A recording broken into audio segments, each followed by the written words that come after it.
ஆளும் கட்சியான திமுகவில் கடந்த ஒரு வாரமாக எல்லா பத்திரிகையிலையும் எல்லா டிவிக்கள்லையும் அடிபடுற செய்தி, பேசப்படுற செய்தி அப்படின்னா திமுகவினுடைய பொதுச் செயலாளர் துரைமுருகன் மாற்றப்படுகிறார், அவருக்கு பதிலாக ஆராசாவை கொண்டு வர வாய்ப்பு இருக்குது, இல்லை டிஆர் பாலுவை கொண்டு வர போகிறாங்க அப்படின்னு சொல்கிறாங்க.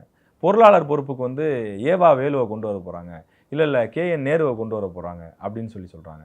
இந்த மாதிரி முக்கிய பொறுப்புகளுக்கு தலைவர்களை மாற்றுறாங்க அப்படின்னு சொல்லி பேச்சுக்கள் அடிப்படுது. இது எந்த அளவுக்கு சாத்தியம் அப்படின்னு நம்ம அலச வேண்டிய ஒரு தேவை இருக்குது. முக்கியமாக எலெக்ஷன் நெருக்கத்தில் திமுக இப்படி ஒரு ரிஸ்க் எடுப்பாங்களா அப்படின்னும் ஒரு விஷயம் பார்க்க வேண்டியிருக்கு. இப்போ துரைமுருகன் அந்த கட்சியினுடைய ஒரு முக்கிய பொறுப்பில் இருக்கார். இப்போ நம்ம எந்த முக்கிய பொறுப்புகளில் தலைவர்களை பார்த்தாலும் அந்த சமூகம் சார்ந்த வாக்குகள் இதெல்லாம் கூட பார்க்க வேண்டியிருக்கும். தேர்தல் நெருக்கத்தில் துரைமுருகனை நீங்கள் மாற்றினா அது வன்னியர்கள் மத்தியில் பாமக, அதாவது வந்து பார்த்திங்கன்னா திமுகவினுடைய முக்கிய வாக்கு வங்கியில் வன்னியர்கள் இருக்கிறாங்க. அப்போ அப்படி இருக்கிறப்ப துரைமுருகனை மாற்றினா அது வந்து ஒரு மாதிரியான சிக்கலை ஏற்படுத்துமா அப்படின்னு ஒரு தேவை இருக்குது. அப்படி அவர் எடுத்துட்டா அதுக்கு பதிலாக வந்து எம்ஆர்கே பன்னீர்செல்வத்தை கொண்டு வருவாங்க, அது ஈக்குவல் பண்ணிடுவாங்க, காம்பன்சேட் பண்ணிடுவாங்க அப்படின்னு ஒரு விஷயத்த சொல்கிறாங்க. அதே மாதிரி பொதுச் செயலாளராக 2 பேர் ஆசா அவர்களை சொல்கிறாங்க. அதே மாதிரி நம்ம முன்னாடி குறிப்பிட்ட மாதிரி டிஆர் பாலுவை சொல்கிறாங்க. தலித் சமுதாயத்திலிருந்து ஒருத்தரை கொண்டு வந்து பொதுச் செயலாளர்ன்ற ஒரு உயர்ந்த அந்தஸ்தில் உட்கார வைக்கும்போது தலித் சமுதாய வாக்குகள் திமுக பக்கம் இன்னும் கூடுதலாக கிடைக்கும். ஏன்னா அவங்களுக்கு பல ஆண்டுகளாக ஒரு அங்கீகாரம் கிடைக்காமலே இருக்கக்கூடிய சூழலில் அது ஒரு பெரிய அங்கீகாரமாக இருக்கும் அப்படின்னும் சொல்லி ஒரு விஷயத்த சொல்கிறாங்க. அதெல்லாம் எந்த அளவுக்கு வாய்ப்புகள் இருக்குது அப்படின்னு நீங்கள் எதுவும் விசாரிச்சிங்களா? இல்லை, நம்ம பார்த்த வரைக்கும் இந்த பேச்சு வந்து எல்லா இடங்களையுமே பொதுவாக இருக்குது. சமீப காலமாக துரைமுருகன் அவர்கள் எந்த ஒரு கட்சி நிகழ்ச்சியிலும் பெரிதாக ஒரு ஆர்வம் காட்டவில்லை. குறிப்பாக வந்து அவர் ஆர்வம் காட்டலையா இல்லை வந்து அழைக்கப்படலையான்னு ஒன்று இருக்குது. இல்லை, அவர் இன்னொரு விஷயம் சொல்ல போகிறாங்க. அவர் உடல்நிலை வந்து முடியல, அடிக்கடி மருத்துவமனைக்கு போகிற ஒரு சூழல் இருக்குது அப்படின்னு.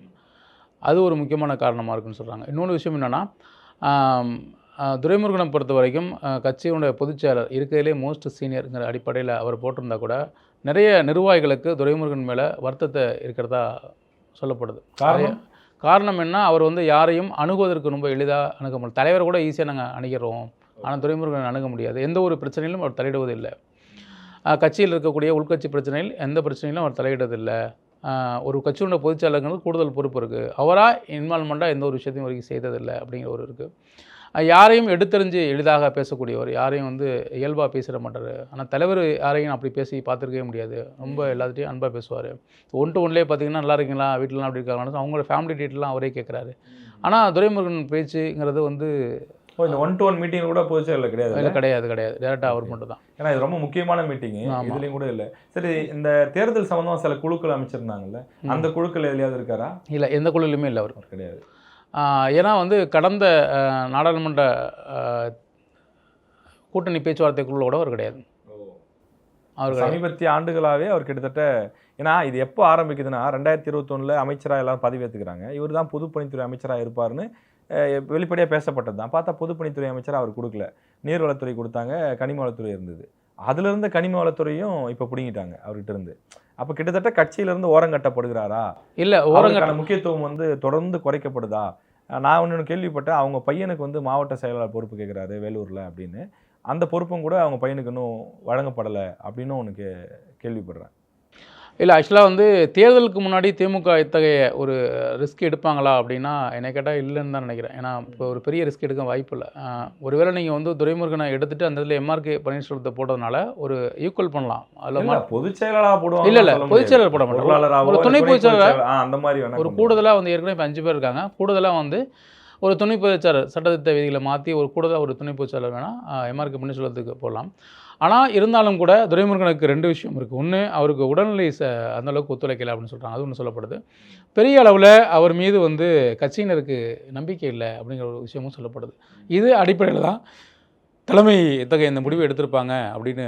ஒருவேளை அவர் பொதுச் செயலாளர் பொறுப்புலேருந்து எடுக்கிறான்னு வச்சுக்கோங்களேன், எடுத்து அடுத்து என்ன கொடுக்க வாய்ப்பு இருக்குது? இல்லை, எனக்கு தெரிஞ்சு வேறு போஸ்டிங் ஒரு கௌரவ தலைவர் இல்லை வழிகாட்டும் குழு அப்படின்ற மாதிரி ஒரு குழு போட்டு வழிகாட்டும் குழு, இவங்களாம் வந்து ஒரு அட்வைஸ் மாதிரி பண்ணுவாங்க கட்சிக்கு. இல்லை, திமுகவுக்கு வழிகாட்டக்கூடிய இடங்களில் துரைமுருகனை போடுவாங்களான்னு தெரில. ஏன்னா இல்லை, அதுக்காக டோட்டலாக ஓரம் கட்ட முடியாது. இல்லை, ஓரம் கட்ட முடியாது நிச்சயமாக அவர் பார்த்த வரைக்கும். ஆனால் அவரை வந்து இந்த அளவுக்கு அது புறந்தள்ளிடலாம் மாட்டாங்க திமுக. அவரே நம்ம விசாரித்த வரைக்கும் அவர் தான் தனக்கு வந்து இந்த வேணாம் நான் ஒதுங்கி போகிறேன் அப்படிங்கிற மாதிரி சொன்னதாக ஒரு கேள்விப்பட்டேன்.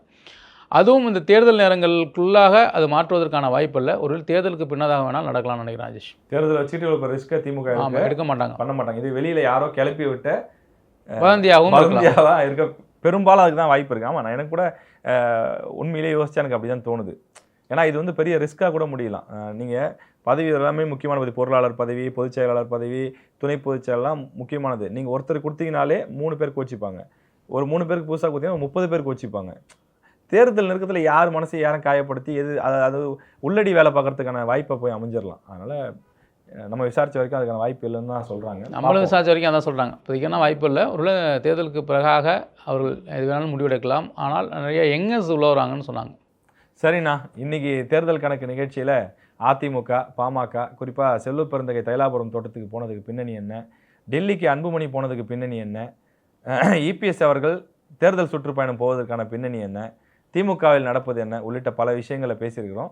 மற்றொரு தேர்தல் கணக்கு நிகழ்ச்சியில் அன்றைய தினம் நடக்கக்கூடிய முக்கிய நிகழ்வுகள் குறித்து பேசுவோம். நன்றி, வணக்கம்.